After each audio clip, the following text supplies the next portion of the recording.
Ito sapat lang. Ayan.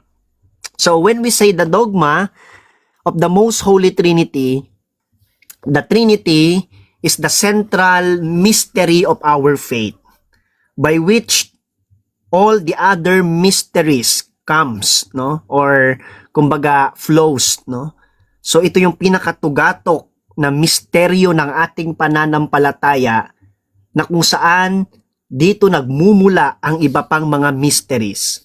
Mystery yung patungkol sa Eucharist, mystery of salvation, mystery of incarnation, mystery sa redemption, no? Lahat ng mystery, no? Lahat ng signs na iniwan sa atin, no? Na inireveal sa atin ay lahat nag-flow within this very, very profound mystery, the mystery of the Most Holy Trinity. Okay. So, dahil nga introduction lang po ito, parang ano lang, pamamasada lang natin, no, trinay natin na i-simplify, no, yung mga nandito. Pero again, pag sabi ko nga, gusto niyo ng mas malalimang pag-dive sa Christology, ina-encourage ko kayo na bumunta dun sa lectures ni Prof. Manny, o kaya magbasa-basa kayo ng Fundamental of Catholic Dogma, etc. Okay. And, you know, the dogma of the Most Holy Trinity is non-negotiable, no?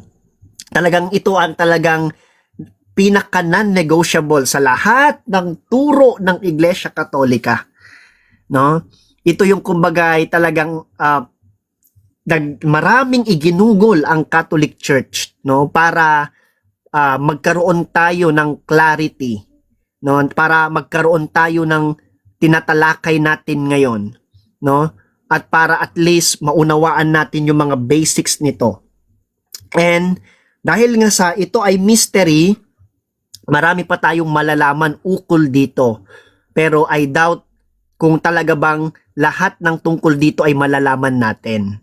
Kasi nga it's a mystery na minsan o kaya lagi-lagi ay tinatawanan tayo ng mga kaibayo natin sa pananampalataya na porke daw kasi hindi na natin masagot, sinasabi na natin mystery na lang, no? Kasi yun na daw yung ating palusot kasi hindi natin masagot, hindi natin ma-justify, no?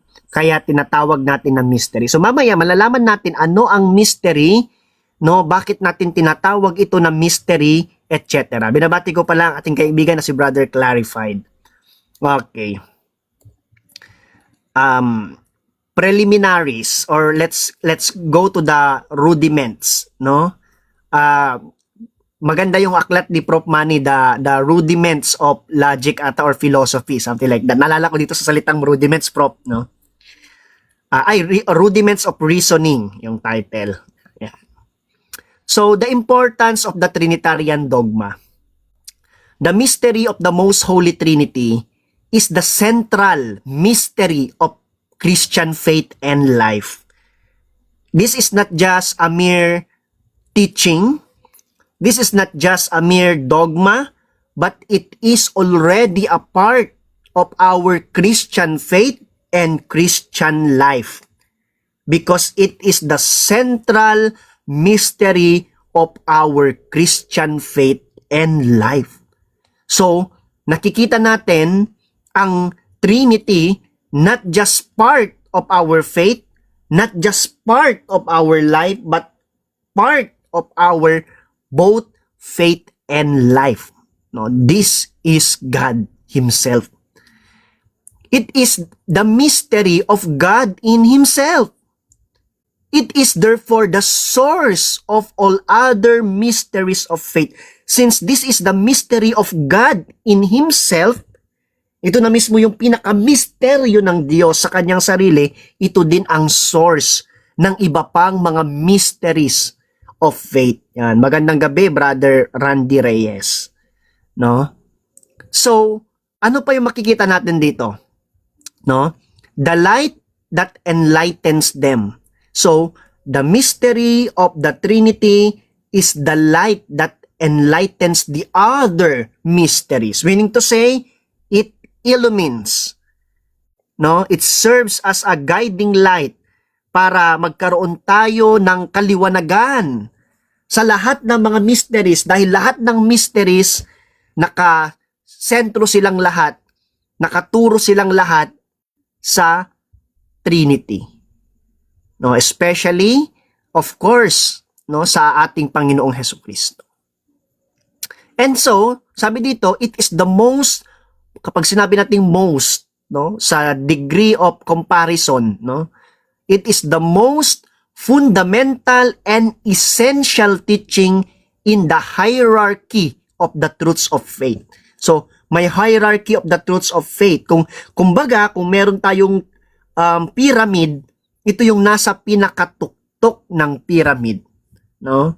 Ito yung nasa pinakamataas, no? O kaya kahit tabi-tabi, ito yung pinaka fundamental sa lahat. Yan. Na kumbagay nakabase dito ang halos lahat or lahat, 'di ba, ng turo ng ating iglesia according to the Catechism of the Catholic Church, paragraph 234. Okay? So, truth and mystery is revealed by God. When we say mystery and when we talk about the Trinity, it is almost always na magkasama yung salitang Trinity at saka salitang mystery. Magkatunog pa nga sila, no? Mystery and Trinity. No? Anong sabi sa Catechism of the Catholic Church 237? The Trinity is a mystery of faith, hidden in God, which can never be known unless it is revealed by God. Because, ang tinutukoy natin dito, ang pinag-uusapan natin dito, hindi lang putyo-putyong Diyos, hindi lang kung sino-sinong Diyos. Ang claim ng iba, lubos na daw nilang naunawaan yung kanilang Diyos na kinikilala. Yung Diyos daw na kanilang sinasamba, kampanteng-kampante sila na, naaarok namin ang Diyos namin. No? But when we are talking about the true God, napakaseryoso ng usaping ito. Hindi ito bara-bara, no? Dahil ang pinag-uusapan natin ay hindi lang basta mystery. Ito yung talagang masasabi natin na mystery. Na buti nga pinagkalooban tayo ng grasya ng Diyos, at least tayong mga nilalang na kaunti ang, kumbaga, na limitado ang ating kaisipan, binigyan tayo ng Diyos ng privilege para makilala natin siya. No? Kahit na sinasabi ni San Pablo na ang Diyos ay mystery. Mismong si Pablo ang nagsasabi na ang Diyos ay isang hiwaga. Kung ang Biblia nga sa kanila hiwaga, how much more sa Diyos na hindi mo kayang ikahon sa Biblia. Kaya nga sabi ni Pablo sa unang Korinto 13:12 or 12:13, if I'm not mistaken, sabi niya, bahagya lamang na parang malabong salamin ang nalalaman ko ngayon. Ngunit darating ang araw na lubusan ko din siyang makikilala, gaya ng lubusan niyang pagkakilala sa akin kapag siya ay nakita ko na ng harapan. So talagang ang Diyos mystery eh. So mamaya, titignan natin yung mga talata sa Biblia na nagpapatunay na ang Diyos ay misteryo, na ang Diyos ay natatago sa hiwaga, at ano ang ibig sabihin ng mystery. Ano din ang implikasyon kapag sinabi natin na ang Diyos ay mystery. Yan. Yan ang dapat matutunan natin. Pero tandaan, sabi dito, hindi natin malalaman yung patungkol sa misteryo ng Diyos na natatago sa kanyang sarili kung hindi ang Diyos din mismo ang maghayag nito sa atin. It is the sole prerogative of God, no, for Himself to be known to us, because we do not have any capacity to uncover the mysteries of God. Tao lang tayo, finite ikaw pala yan, Brother Lawrence, welcome. Finite being lang tayo. Ibig sabihin, wala tayong kakayahan para maarok yung infinite God, no? Yung eternal God, yung immortal God, wala tayong paraan para maarok siya, para ma-fully understand siya. sapagkat siya nga ay iba sa atin. Kung gaano kataas ang lupa kaysa sa langit, ganun din kataas ang aking kaisipan kaysa sa inyong kaisipan, no? At iba ang aking kaparaanan sa inyong mga kaparaanan. Isaiah 55:8 hanggang 9. Sabi nga tignan nyo tong verse na nasa karunungan ni Solomon, 9:16-17. And later, we will reflect upon this. Nahihirapan kaming mahulaan man lamang ang nilalaman ng daigdig. Tama ba yan? Tayo bang mga tao, nahihirapan ba tayo na malaman man lamang yung mga bagay na narito sa daigdig? Diba? Sa tingin nyo, diba? Hanggang ngayon, nahihirapan ang science na tuklasin ang kalaliman ng pinakamalalim na bahagi ng dagat o karagatan, ang Marianas Trench. Hanggang ngayon, hindi pa nasasaliksik ng science ang lahat ng sakit, ang lahat ng gamot sa mga sakit, ang lahat ng mga species ng mga animals, insects, fish, etc. At lalong-lalo na ang kalawakan, ang universe. Sabi nga natin, kung hindi mo maunawaan yung pag-iisip, kung meron mang pag-iisip ang kuto, ang surot, or ang lamok, how much more doon sa lumikha sa kanila. Di ba? Paano na lang kaya yung mismong lumikha sa kanila? Kaya sabi dito, napakaganda nung talata na to, no? Nahihirapan kaming mahulaan man lamang ang nilalaman ng daigdig at malaman kung anuman ang mga bagay sa paligid namin. Sino kung gayon ang makakaunawa sa mga bagay na makalangit? Wala pong nakakaalam ng iyong kalooban, malibang bigyan mo siya ng iyong karunungan at lukuban ng iyong banal na espiritong mula sa kaitaasan. Diba? Ganyan ilarawan nung sumulat ng karunungan ni Solomon, yung kanyang frustration dahil sa hindi niya maarok ang Diyos. Hindi niya maunawaan ang Diyos. So, that brings us to the question na kanina pa natin sinasabi, what is a mystery? Ano ang mystery? No, kapag sinabi natin mystery, mystery is not a truth about which we can know nothing. Ang misteryo ay hindi ukol sa katotohanan na kung saan ay wala tayong ni isang malalaman. Rather, it is a truth about which we cannot know everything. Ang ganda, no? Ang mystery, hindi siya isang katotohanan ukol sa mga bagay na hindi natin malalaman, bagkus ito ay isang katotohanan na hindi lahat ay kaya nating malaman. Napakaganda, no? Yan ang kahulugan ng mystery, because mystery is already a revealed truth to us. And number 2, sabi, it is not an unscalable wall, but an endless gallery. No, it's not an unscalable wall, pero isa itong endless gallery into which the mind can progress farther and farther without ever coming to an end. Yan pala ang mystery eh. Parang walang katapusang gallery na wall na napakaraming mga painting, na napakaraming mga information na nagpapatuloy ang pag-usad ng ating kaalaman, pero hindi natatapos doon. Matatapos lamang yon kapag nakaharap na natin mismo ang Diyos. Di ba? So napakaganda ng sinasabi sa atin na kahulugan ng mystery. It's not a truth na wala tayong malalaman ng isa, but it's a truth na hindi natin kayang alamin lahat. Bakit? Kasi finite beings lang tayo. When we call God a mystery, we admit to ourselves with humility that we are just limited, finite beings. Okay. Next. Another one.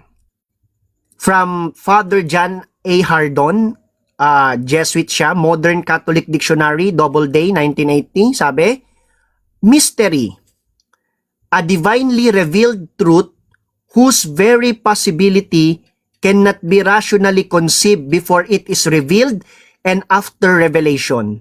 Cannot be fully, cannot be rationally conceived, yung lahat-lahat, whose inner essence cannot be fully understood by the finite mind. Yan ang mystery. Diba? Ang greatest mystery of the faith is, of course, the Trinity. And it follows na din yung about sa pagkabuhay muli ng ating Panginoong Yesukristo.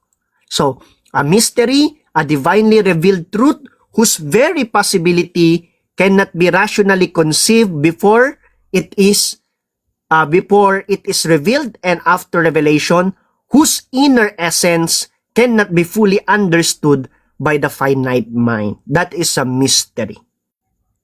We can know something, but we can never know fully everything. Pero darating tayo sa part na yon.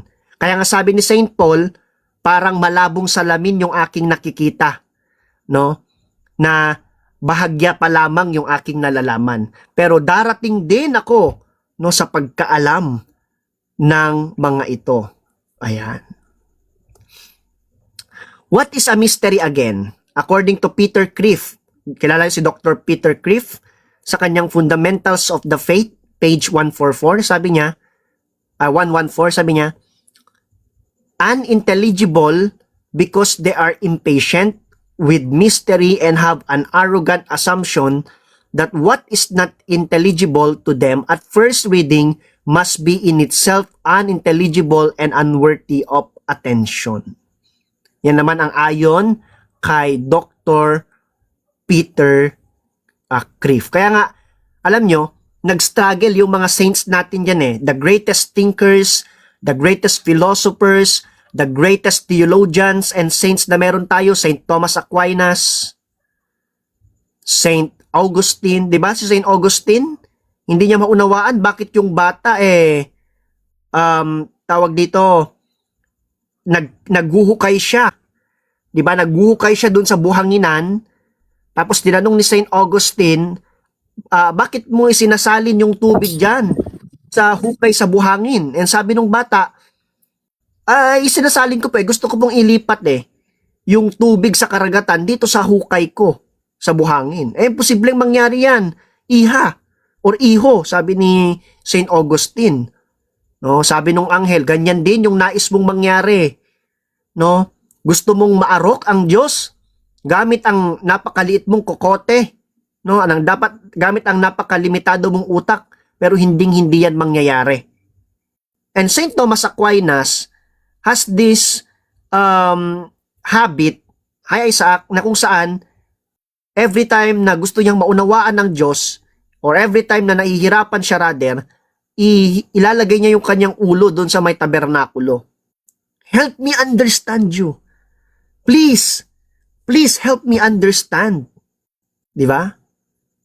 Kaya tama minsan yung sinasabi ng mga manalista yung aklat na iumpog mo man ang ulo mo sa pader. Kasi talagang minsan, makikita mo yung epekto ng mystery ng Trinity pag inaaral mo ito literal. Talagang mapapaisip ka. And you just need to accept and understand na you are really dealing with a mystery of faith. Yan siya.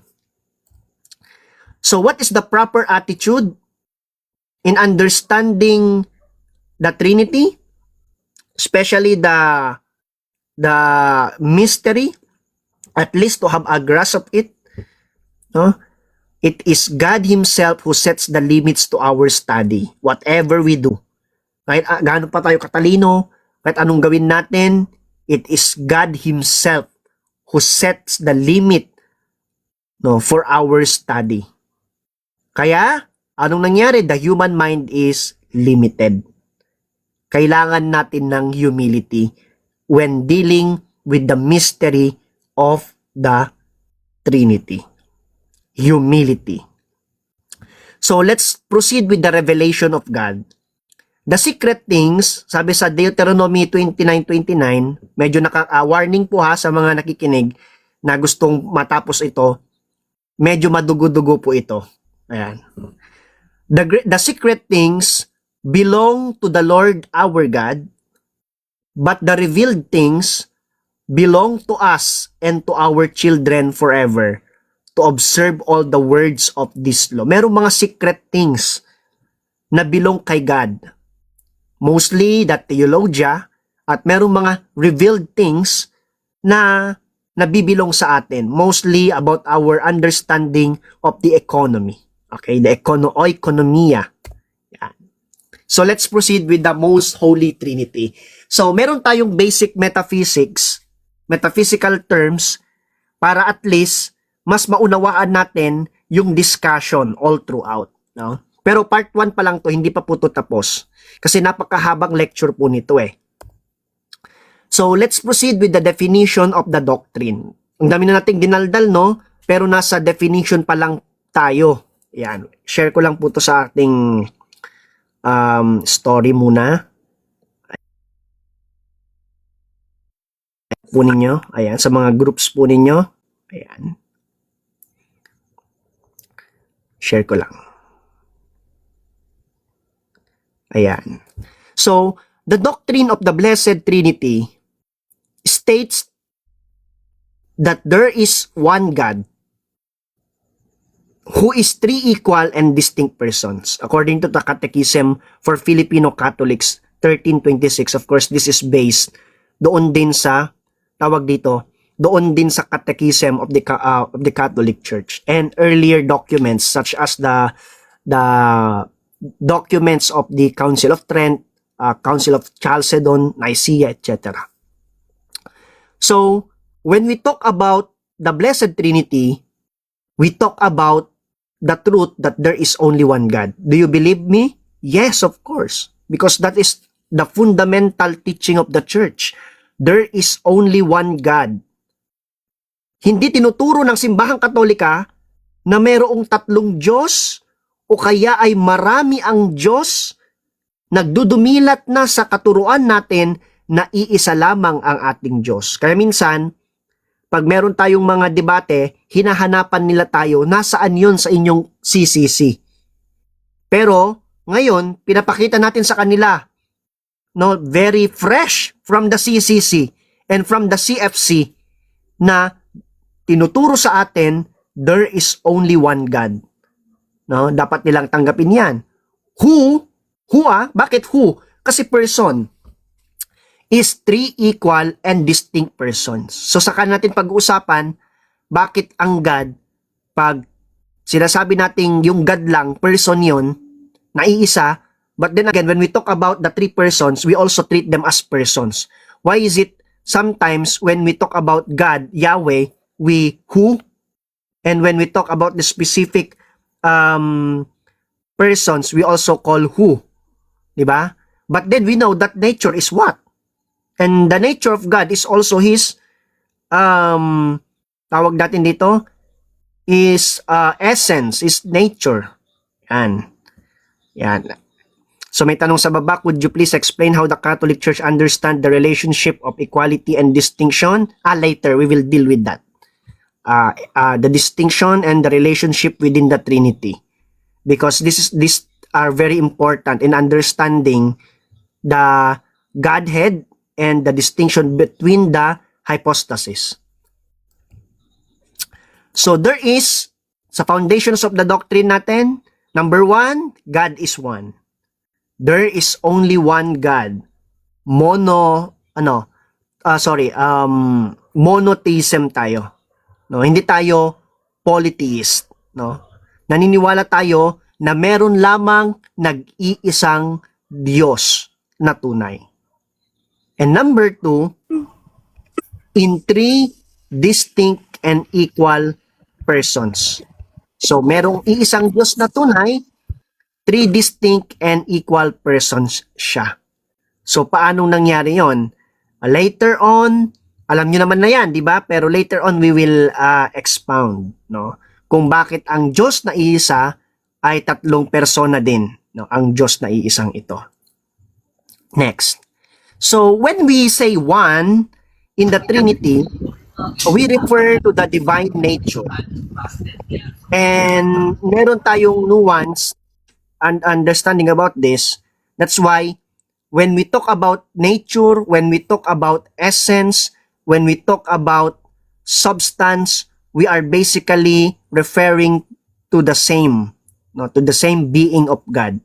When we say being, we refer to the very existence of God. Being is equal to existence, no? So, when we use the term divine nature or divinity, we equate it with the Godhead, we equate it with the Trinity, we equate it with the substance, we equate it with the the the essence. Pero in metaphysics, meron pa ring pagkakaiba yung tatlo na yon. Pero in general, they are almost always the same, or let's say cognate, no? And number two, three refers to the persons. When we say persons, they are the divine persons. Divine persons, who are they? The Father, the Son, and the Holy Spirit. And these three divine persons are co-equal, co-eternal, consubstantial with each other. So, we refer to them as hypostasis. Hypostasis naman, kapag marami. Plural and singular. I kapag singular, ses kapag plural. And in Greek, meron din ata yung other term, we use the term the prosopon.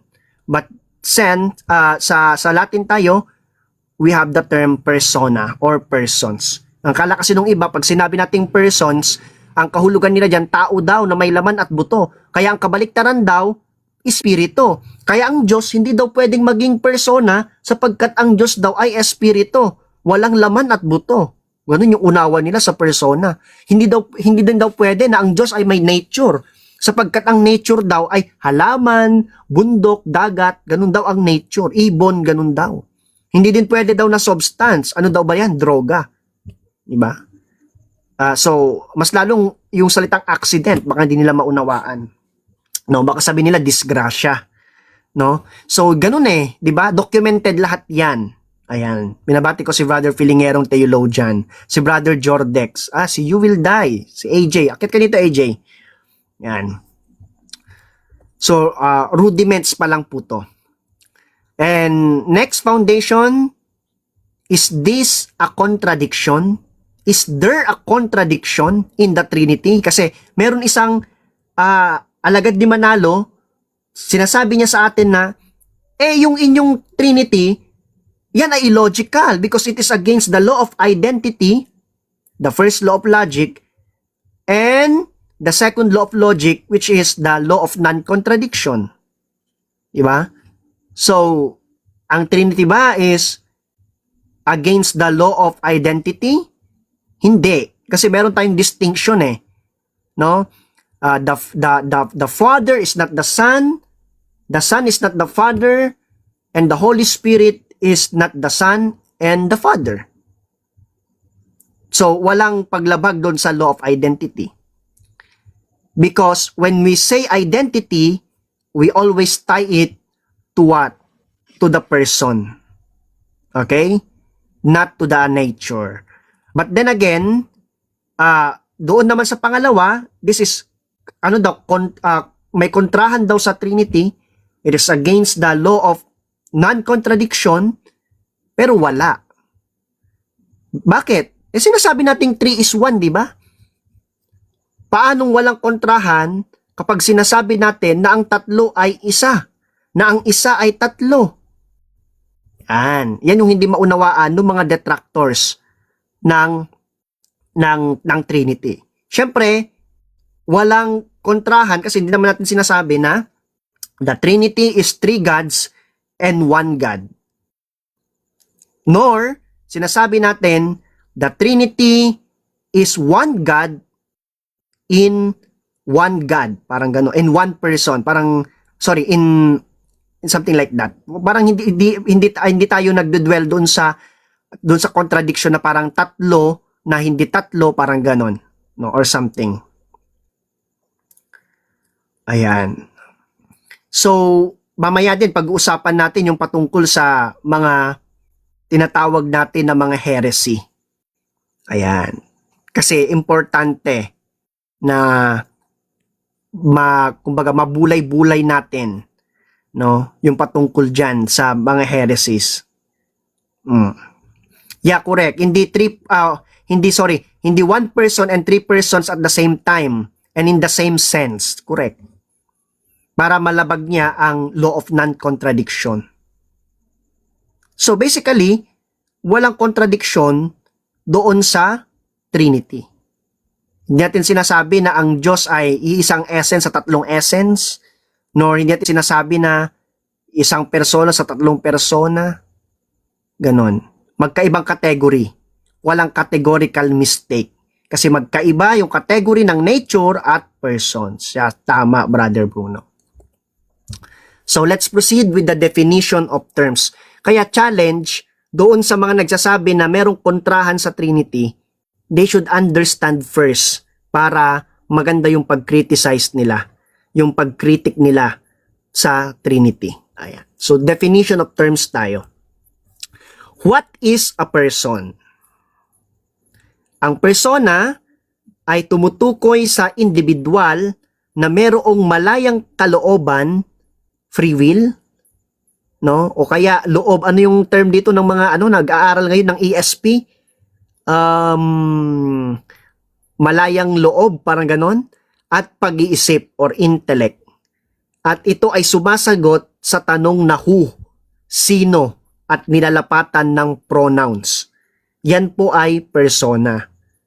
Di ba? Siyempre, iba pa to sa personification. Pero in literature kasi, pati yung nasa personification, pati nagsasalita sila, those are persons. But we are talking here about God. So, ano yung example ng isang persona? Halimbawa, yung Diyos Ama. No? Yung Diyos Ama, meron siyang will. Meron din siyang intellect. Baka tutulan nila. Sabi kasi nila, ang amang kinikilala nila, hindi daw persona. So, wala pala siyang pag-iisip. So, ano yun? Anong ikakategorize mo kung hindi sa persona? Ang sabi, espiritu. Na para bang ang kabaliktaran daw pala ng persona ay espiritu. Sapagkat pag sinabi daw persona, may laman at buto, pag espiritu, walang laman at buto. You see, there is really a problem, no, dun sa kanilang metaphysical understanding. And then, sino ang unang persona sa Trinity?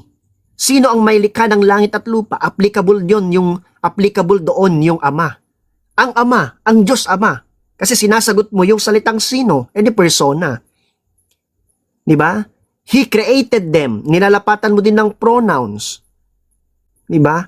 He called Jesus God in Hebrews 1:8. Nilalapatan mo ng salitang He. No? So, yon ang isang example natin ng persona. Pero pag sinabi nating persona sa Trinity, it is not just a mere person. No? It is a divine person. No? Divine person. Yung tatlong yon ay tatlong divine persons. No? Individuated by the relations, the distinction in the relations. Ayan. Nandiyan pa ba si AJ? Ayan. Binabati ko pala si Sister Lyrica. Ayan. Okay. So, next tayo. Okay. Sabi ko nga sana nagtimpla pala ako ng kape kanina bago ako mag-start. So, what is nature? Yan. Mag-usap naman tayo mga kapatid patungkol naman sa nature. Ang kalikasan ay tumutukoy sa kalagayan ng individual na naghihiwalay sa kanya sa iba. Essence. Pero actually, in strict metaphysics, meron ding distinction between this. Sabi ko nga kanina, mula dito dumadaloy ang mga gawaing likas sa kanya or yung principle of operation. So, in short, the nature is the source or the principle of operation of a person. Kaya yung person ay nakakagawa ng ganito, kaya yung person ay ganito sapagkat ang nag-e-enable sa kanya, ang nag-aalaw sa kanya ay yung kanyang nature. At kapag pinag-usapan natin yung nature, tama si Sister Soleil, ang dapat na tanong dyan ay what? ano. Di ba basic lang? Pero yung iba, pinapakomplicate nila eh. Tapos tayo pa yung sasabihin nila na, kayo ang nagpapakomplikado dyan. Ng mga Katoliko, mga Kristiyano, kayo ang nagpapakomplicate dyan. Nag-invento pa kasi kayo ng mga Hellenistic terms na nature persons. Di nyo ba alam na yan ay mga pagano? Sabi ni Zaydan, no? Laki ng problema ni Zaydan. Di nyo ba alam na yan ay mga terminong pagano? Masyado kasi kayong feeling nagmamarunong eh. Yeah. Pagmamarunong ba yun? We just want to understand. That's why according to the Catechism, the Church developed these terminologies in order for us to at least have a minimal understanding of these things para maiwasan natin yung mga confusion. And at syempre, ma-formalize yung mga term na ito. No, formalize ha. Hindi invent, no? Na kung invent na rin yung aral. Yes, sister. 'Di ba kapag namamatayan tayo or halimbawa may binivisit ka na namatay or halimbawa na lang may nakita kang namatay, 'di ba? Lagi siyang may tarpaulin, lagi may ganun, 'di ba? Correct. Ang question mo lagi, sino yung namatay, 'di ba? You always refer to the person kasi ang nature hindi siya namamatay kasi abstract siya, 'di ba? Correct. Hindi mo tinatanong, ano yung namatay? Yeah. Kasi kapag sinabi mo ano yung namatay, baka sabihin sa iyo nung pinagtanungan mo, butiki. Nako, di ba? So, kaya always na kapag may namatay, ang tanong natin, sino ang namatay? No? O kaya kapag may hinuli sa presinto, hindi mo pwedeng sabihin ano yung nahuli? Baka sabihin nung pulis, yung kamay. Yung kamay ni Benj ang nahuli. Kasi yun nakaposas eh. O kaya nahuli namin yung paa. Yari yung kamay ko. Ni Bruno. Ganon, di ba? Kaya ang tanong, sino? Okay? So ulitin natin. Kapag persona, sino? Kapag nature, essence, substance, ano? Who versus what? Okay. And yung nature, yung essence, your substance, sila yung kumbagay source or principle of operation para yung tawag dito, para yung persona ay maging gayon. Okay. So, gigil na si Tatang Joselito sa baba. Ayan, magtiis ka dyan. Okay. So, nandito yung summary natin. What is nature? Who are you? No? John, person yan. What are you? A man. Nature. Basic, no? Who and what.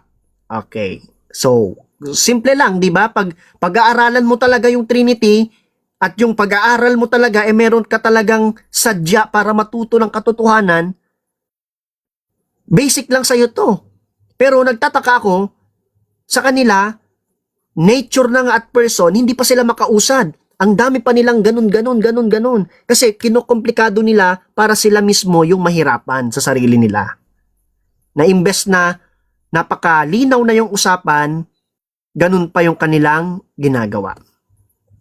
Foundations of the doctrine, is this a contradiction? Nandito pala yung sagot sa sinasabi natin kanina, excited tayo. And no, contradiction could only exist if person and nature were the same.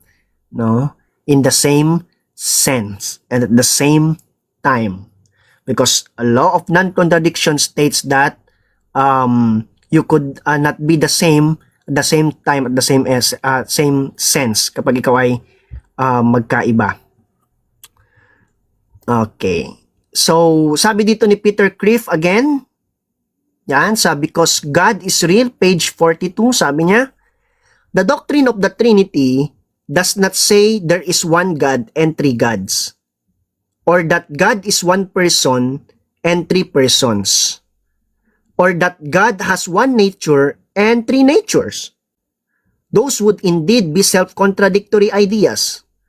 But the doctrine of the Trinity says that there is only one God and only one divine nature, but that this one God exists in three persons.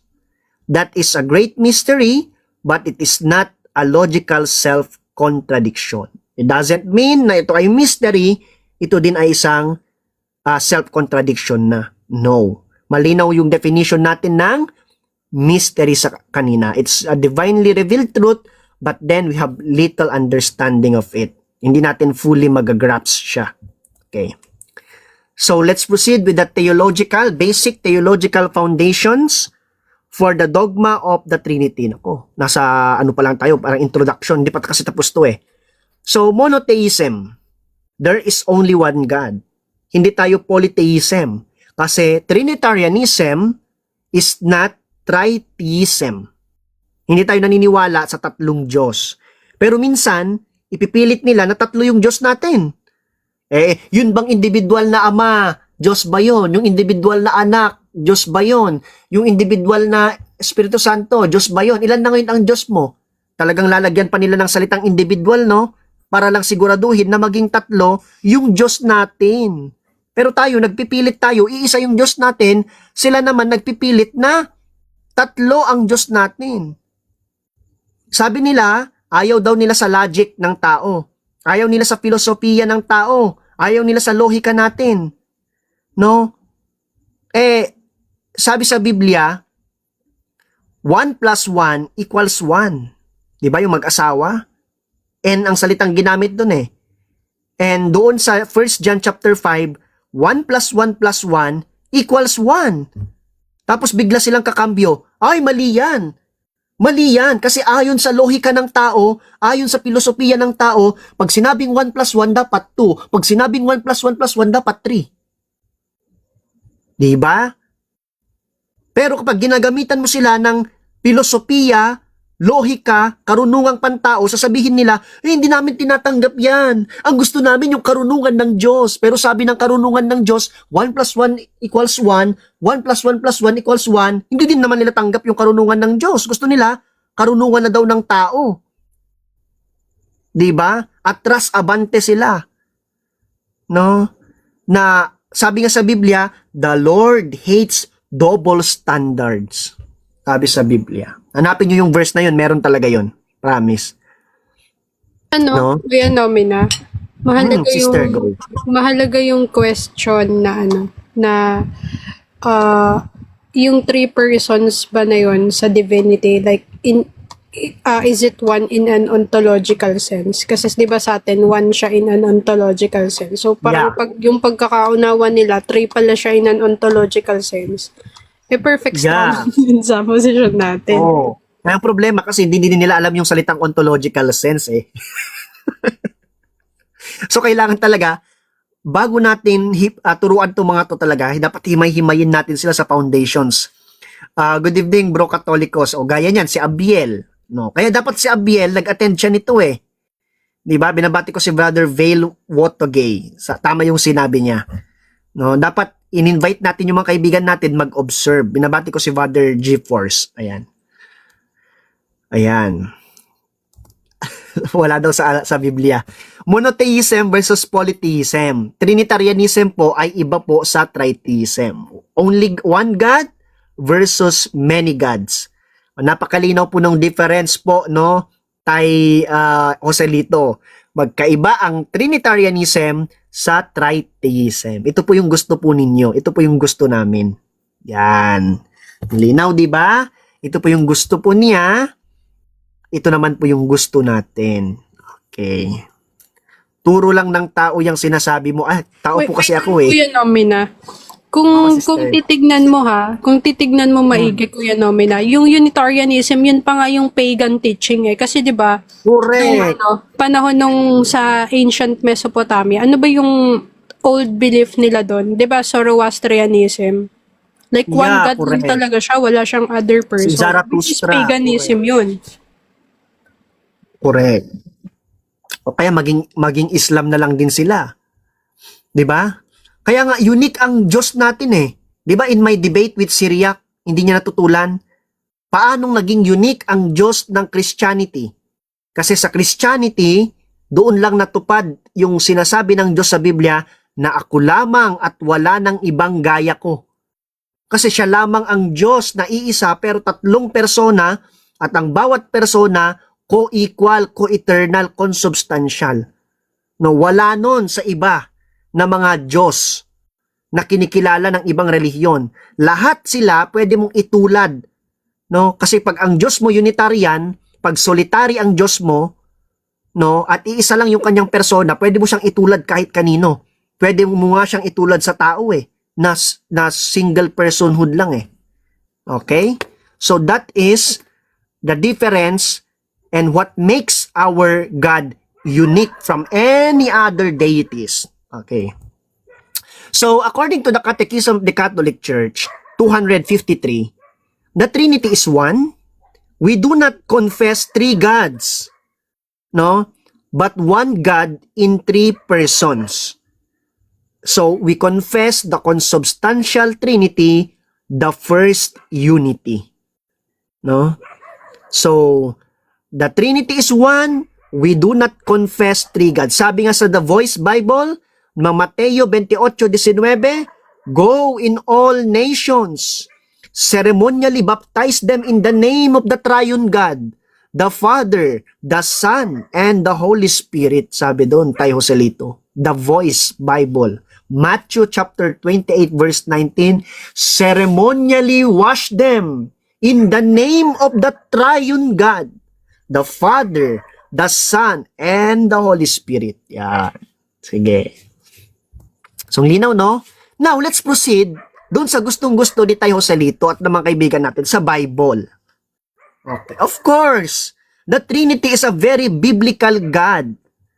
When we talk about the Trinity, no, it is very biblical. No? It's very biblical. Ayan. So, in Deuteronomy chapter 6 verse 4, sa Shema, no? Shema Israel. Hear, O Israel, the Lord is our God, the Lord is one. The Lord is one, but not solitary. Okay? Yeah. So, merong dalawang salitang ginagamit para sa one, primarily sa Hebrew. We have the Yakid. This is solitary one and only numerically one. And we have the Echad. This points to a compound unity. We believe that God is one because the Lord is one. But then, when we go back to the Hebrew language, we have the Echad. It points to a compound unity. Okay? Yung salitang Elohim, meron siyang plurality. Kaya kapag binalik mo sa kanila, meron akong naalalang nagdebate nun, tutol siya sa Trinity, no? Ang inargue niya laban dun sa Catholic, kung yung Elohim ba daw ay may plurality sa pagka-Diyos. Syempre ang sabi naman nung defender, Catholic defender, may plurality sa person. Tapos nung nabaliktad naman ang tanungan, tinanong naman siya nung Catholic, kapag sinabi nating Elohim, plurality ng God o plurality ng persons, ipit din yung kalaban. Kasi hindi niya pwedeng sabing plurality of gods, kasi gadami ang Diyos, mas lalong naipit siya kasi hindi niya pwedeng sabihin na plurality of persons. Kasi ayaw nga niya tanggapin na merong tatlong persona. Diba?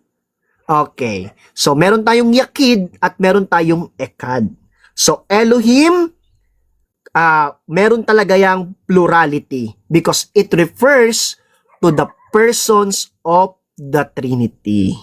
Yan.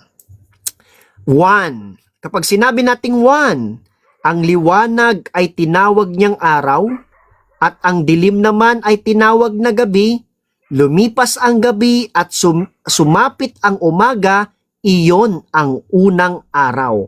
Echad, Yom Echad, Brother Django. No? Ito ang dahilan kaya iiwan ng lalaki ang kanyang ama't ina, nagsasama sila ng kanyang asawa, at sila'y nagiging isa. Basar Echad. Ayan. Echad ang ginamit na mga salita dyan. Kasi compound, ano ulit? Compound unity. Echad points to a compound unity. Yakid, solitary one, and only numerically one. Sorry po, hindi po yan yung ginamit dito. Ang ginamit po dito ay Echad. Tay Joselito. Now you know. Okay. So marami pa tayong example Kuya dyan. namin, ang galing lang din kasi kung yung mga ancient philosophers, di ba yung na-share ko sa'yo, yung unity in diversity, yung Yeah. the problem of one in the many. Siguro talaga kung nakilala nila si Christ, naabutan nila si Christ, parang for sure Christian talaga sila kasi na-reconcile niya yung problem nila na yun eh. Yeah, and 'di ba, makikita natin na sana nga, 'di ba? Mas siguro pag nangyari 'yon, talagang mas lalawak pa sana yung bokabularyo ng simbahan. 'Di ba? Baka nadagdagan pa nila yung mga apostolic, kumbaga yung vocabulary natin when it comes to our philosophical and theological understanding of the Trinity. Yan. Ayan. So, kapag po ang Diyos po ninyo ay Unitarian, yan po ay isa pong Diyos-Diyosan. Sapagkat lahat po ng Diyos-Diyosan sa history ay mga Unitarian. Yan. Ama, maging isa nawa silang lahat kung paanong ikaw ay nasa akin at ako'y nasa iyo, gayon din naman maging isa nawa sila sa atin upang ang sanglibutan ay maniwala na ikaw ang nagsugo sa akin. Itong nagsugo, sabi ni Syriac sa akin, kapag daw sinugo, sabi sa Biblia nga naman, hindi mas mataas na nagsugo. Kaya si Kristo daw mas mababa sa Ama bilang, kaya hindi daw pwedeng Diyos. Pero sabi ko, pag inutusan ka ng nanay mo na bumili ng bagoong sa tindahan, ibig sabihin hindi na kayo pantay bilang tao sa kalikasan. Tapos sabihin ba naman sa akin ni Syriac, talagang si Nomina hindi gumagamit ng utak. Siyempre, nanay mo yan eh. Ba't mong papantayan yung nanay mo? Sabi ba naman niya sa akin, oo. Ano ba namang klaseng reasoning yun? Parang hindi niya ata nakuha yung gusto kong ipunto, no? Ayan. So, 1, yan. Upang sila'y ganap na maging isa tulad mo at ako na iisa. Ay, Sir Exterminatis. One but not solitary. The divine persons are really distinct from one another. God is one but not solitary. God is one, pero siya ay nag-exist as three divine and distinct relations or persons. So, foundation number 2, monotheism. There is only one God. Alam naman na natin yan. Hindi tayo sumasamba sa tatlong Diyos or maraming Diyos. Three distinct and equal divine persons. Yan, yung mga persona. So, let's proceed with the processions and relations in God. Ayan. So, nasa pasimula pa lang po tayo. For us to understand the concept of person in God, we have to understand its foundation in the processions and relations within the inner life of God. When we talk about the inner life of God, we talk about the theologia. Ayan. Brother Isaac, how are you? When we talk about the works of God in relation to His creations, we refer to it as the oikonomia, the economy versus the theology. Okay? So when we talk about the theology or the theologia, we talk about the ad intra, the inner life of God. And when we talk about the economy or the works of God in creation, we talk about the ad extra. So ad intra, inner life of God, ad extra, kung ano yung kumbaga nasa externalities, parang gano'n. Ayan. So, ad intra and ad extra. Ayan. Parang gusto mga umakyat Yan muna si Tayo Joselito. So, theologia, ayan, refers to the inner life of God within the Godhead or the Trinity. Hindi na atin maaarok talaga yan kahit anong gawin natin. Mystery na nga lang yung mga na-reveal sa atin eh. Oikonomia, no, or economy refers to the revelation of God in His works of creation. Yan. Refers to the revelation of God in His creation. Yan naman po ang economy. Yan, alam na natin yan, nasabi na natin kanina yan. Okay? So, theologia versus oikonomia. So, the fathers of the church distinguish between theology the theologia, and economy, the oikonomia. Theology refers to the mystery of God's inmost life within the Blessed Trinity, and economy to all the works by which God reveals Himself and communicates His life. Through the oikonomia, the theologia is revealed to us. But conversely, the theologia illuminates the whole oikonomia. Ayan. God works reveal who He is in Himself. Romans chapter 1 verse 19 to 20. The mystery of His inmost being enlightens our understanding of all His works. So it is analogously among human persons. A person discloses himself in his actions, and the better we know a person, the better wait lang. Nag-violate tayo. The better we understand his actions. The better we know a person, the better we understand his actions, and vice versa. Ayan. Next one. Processions and relations pa rin tayo within the Trinity. Ako pa hinihingal na. Yan. Kaya pa natin to. So, meron tayong Kuya bilang dyan. Nomina, Yes, sorry sister. to interrupt. Wait lang, bababa na din kasi ako. I-clarify ko lang yung sige. statement ko sa baba kanina. Baka kasi may ma-confuse dun sa sinabi ko. Kasi I'm just following the logic of INC. Kasi di ba Oo. sa stand nila, yung logic and philosophy is like gawa lang siya ng tao. So, Correct.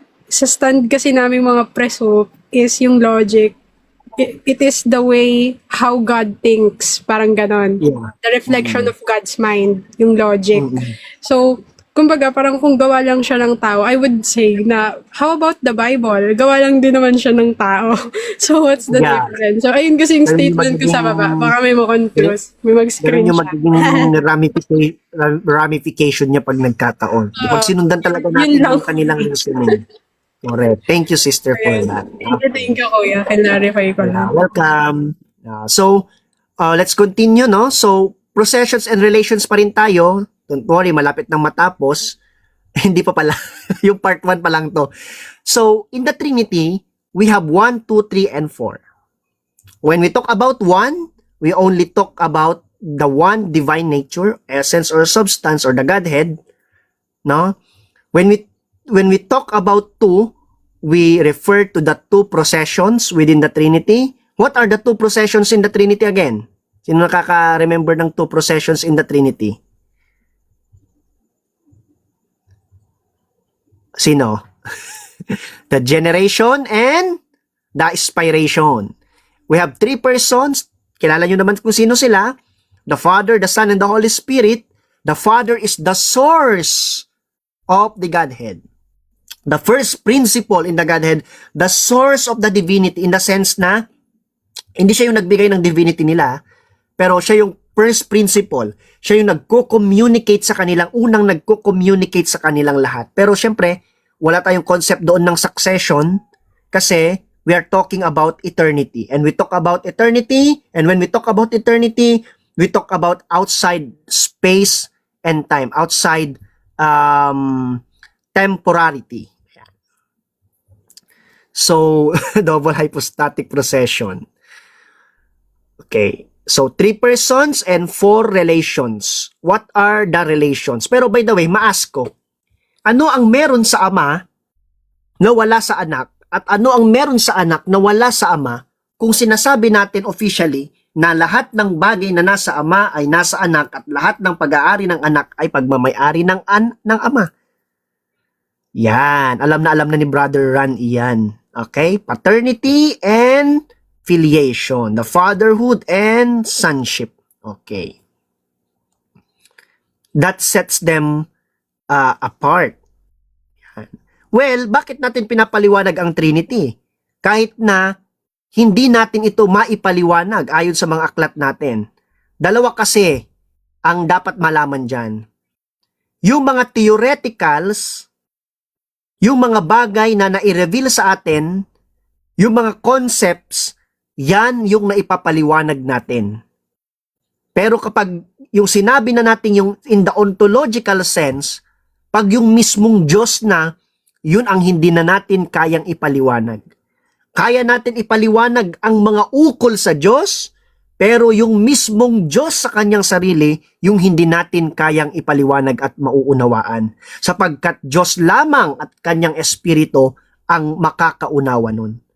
So magkaiba kapag gumawa ka ng study patungkol sa utak ng tao kaysa dun sa mismong utak ng tao.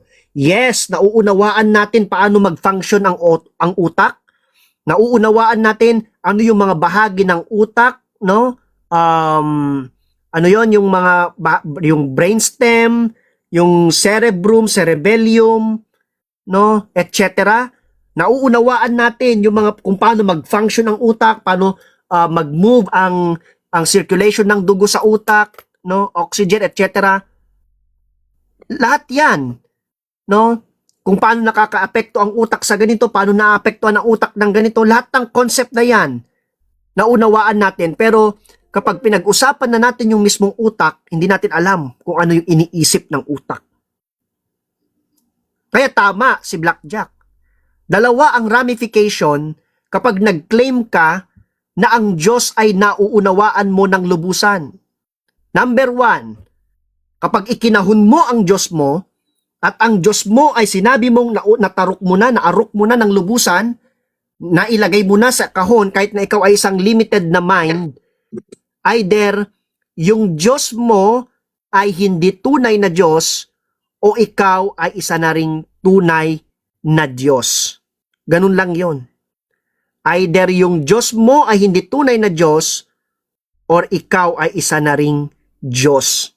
O, kaya kapag sinasabi ng mga INC na kaya mo yan, pag sinasabi ng mga INC na ang Diyos namin, naaarok namin, ang Diyos namin, alam namin. Pero sabi ni Israel Ponce, may he rest in peace, hindi daw nila kayang arukin ang isip ng Diyos. No? Kapag ganon, edi sila Diyos na din. Kasi ang Diyos nila, kaya pala nilang ikahon eh. O kaya yung Diyos nila, hindi pala yung tunay na Diyos, which is true. Yeah. So mamaya sagutin natin yung tanong ni Bro Maiten. Is filioque optional sa creed? Ayan. Sabi naman ng church natin, when it comes to dialogue and ecumenism with the East, optional siyang banggitin, pero wala namang magbabago. Ayan. Sa katotohanan, na the Holy Spirit proceeds from the Father and the Son, or the Holy Spirit proceeds from the Father through the Son. Okay. Processions and relations in the Trinity pa rin. A note about the Father. Sa Athanasian Creed, the Father is made of none, neither created nor begotten. Pero yung term natin dito na created, hindi yung as a contingent being. Ha? The Father is the first principle, not chronologically, but ontologically. Paano yan? Yan yung ating mahirap ipaliwanag. Pero hindi siya chronologically. Ontologically. Kinakatakutan ng mga INC na term to. First, by way of origin, because he does not proceed from any other. Yun pala yun. Since the Father proceeds not from any other, he does not proceed from the Son, nor proceed from the Holy Spirit. He is the first principle by whom the Son proceeds and the Holy Spirit proceeds along with the Son. Yan. Sige lang, brothers. Ayan. So napakalinaw po niyan, no? The Father is the first principle, no? Not chronologically, but ontologically by way of origin, because he proceeds, he does not proceed from any other. Yun. So, what is the first procession in the Trinity? So, we now up to the first procession in the Trinity. According to the Nicene Creed, et in unum Dominum Iesum Christum genitum non factum consubstantialem patri. Diba? Anong sabi diyan, diba? Nagpro-proceed, no? Who proceeds from the Father. Siyempre sa atin, no? So, yung Son, no, proceeds from the Father, consubstantial, no? With the Father. No? Pero by what way? In the Bible, reveals that the Son is uniquely begotten of the Father. According to John 1:1, John 1:18, John 3:16. And the term monogenes theos or homogenes theos in Greek is a very unique term. No? Hapax legomenon, found only on the earliest copies of the original manuscripts, or we call autographs. No, copies and copies and copies of the original autographs. And Jesus is the Word, according to the prologue of John. So, the manner of procession of the Son is what we call generation. That's why sabi ng Diyos sa awit, or sabi ng Diyos sa Hebreo, today I have begotten you. Not yesterday, not tomorrow, this day, always present, because it reflects, no, and pertains to eternity. That's why always present yung pagkabanggit sa kanya. So the Son's generation is an intellectual begetting. The manner of the Son's generation is what we call intellectual begetting, or the process we call intellection. Intellection. The Son proceeds by way of intellection, for the Word signifies an emanation of the intellect, and the person who proceeds in God by way of emanation of the intellect is called Son, and this procession is called generation. So, napakaganda ng paglalarawan dyan ni Bishop Morrow sa may Catholic faith. Imagine, no? Hi, Brother Blind. TikTok. No, You're connected. Hello, good evening. Hello, good evening, brother. So, imagine, pagkagising mo ng umaga, ang unang maisip mo ay ang sarili mo. Or, let's say, pag tumingin ka sa salamin, ang nakikilala mo ay ang sarili mo. Pero sa Diyos, every time na walang time na nakikilala ng Ama yung kanyang sarili at naiisip niya yung kanyang sarili, it becomes a living, distinct person we call the person of the Son. Diba? And nagkakaroon sila ng relasyon sa pagitan nila, and the love that flows between them is another person we call the person of the Holy Spirit. Ayan. Hello, Brother JC. Ayan. So, that is the generation of the Son. So, Jesus said unto them, if God were your Father, you would love me, for I proceeded forth and came from God. Neither came I of myself, but He sent me. Yung matter ng pagsisend dito is a manner na nanggaling siya sa kinaroroonan ng Ama. Hindi create. Nanggaling siya kung nasaan din ang Ama. Ganun siya. Yan. Now, we also proceed with the Holy Spirit, kasi mahilig tayo dun sa salitang tawag dito, proceed. Parang mahilig tayo sa salitang proceed, no? Ano ba na siya? So, in the Nicene Creed, it says, et in spiritum, and in the Holy Spirit, no, Lord and giver of life, Dominum et vivificantem qui ex patre filioque procedit, who proceeds from the Father and the Son. So, malinaw naman tayo dyan na ipinahayag na noon pa yung sa Father and the Son, no? Father from the Son, or Father through the Son, sabi sa mga church fathers, but it's still the same na filioque, no? And the Son, or through the Son, it's the same filioque. The Holy Spirit proceeds from the Father and the Son through what we call inspiration.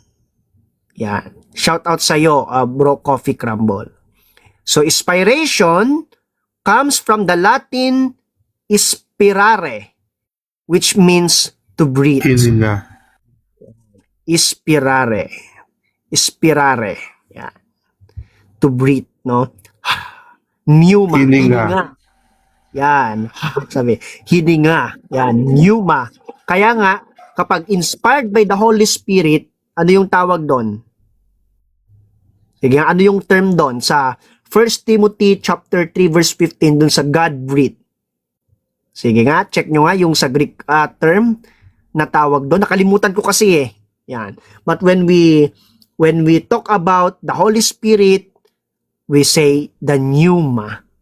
Yan. Okay? So, sa 1 Timothy chapter 3 verse 2 Timothy chapter 3 verse 15 to 16 if I'm not mistaken. Sige nga. Yun yung ating magic word. Ano yung term, Greek term para sa God-breathed or kinasihan ng banal na espiritu? Yan. Ano yun sa Greek? Pneuma daw, pneuma. Theon Sabi ni Bruno. Neustos. Yan. Theon Neustos. Hinga ng Diyos. Inspired by the Holy Spirit or O by kaya God. pneuma. Yan o, Theon Neustos. Okay. Sa tinagal-tagal natin hindi yung Bible apologetics, medyo nakalilimutan natin yung mga term, no? So, inspiration. So, the procession of the Holy Spirit is volitional in nature. So, what do we mean by when we say volitional?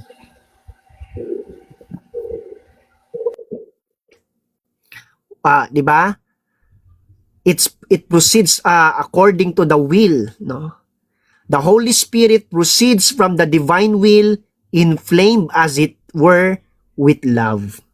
That's why the Holy Spirit is the love between the Father and the Son. Yan. Because volitional siya in nature. Ayan. So, a distinct Christian proclamation, tayo lang meron nito. God is love, and he who abides in love abides in him. And if you know how to love, or if you see love, you see the Trinity according kay Saint Augustine sa kanyang De Trinitate. Because the Father is the lover, the Son is the beloved, and the Holy Spirit is the love between the Father and the Son. And that is what we call the perfect dynamics of love.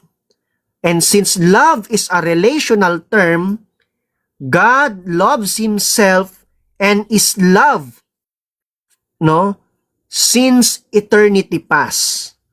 Ibig sabihin, dahil nga meron tinatawag na absolute divine simplicity, we do not say that God has a love, but rather we say God is love because his attributes are equal to his essence. Okay? Always remember that. That's why hindi natin sinasabi God has goodness. No, we do not say that in strict theology natin. We say God is goodness. We do not say God has a light, but rather we say God is light. We do not say God has a life, but we say God is life. Ganun siya. Because the essence, the attributes are equal to the very essence of God. And those attributes, those essence are eternal attributes, eternal essence. Okay? Ilang attribute po meron ng Diyos? Maraming essence ang Diyos. Sabi ni Evander. Okay. So, ayan na. Ito yung debate natin, no? Hindi niya natutulan yung debate natin. And sadly, while we are preaching about love, they are cursing us.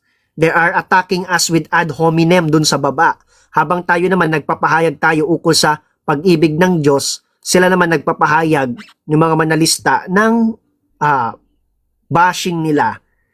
'Di ba? So, sabi nung isang protestante, I think that's brother yung kasama nila brother Dave, no, kapag sila ay nagla-live, no, ang sabi niya nakalimutan ko na yung mga pangalan nila eh. Sabi niya, hindi ko kaya yung ganun, brother, sabi nila. Habang nagla-live ka, habang nagpi-preach ka, ang about love, because Trinity is love, bashing naman yung ginagawa ng mga nasa baba.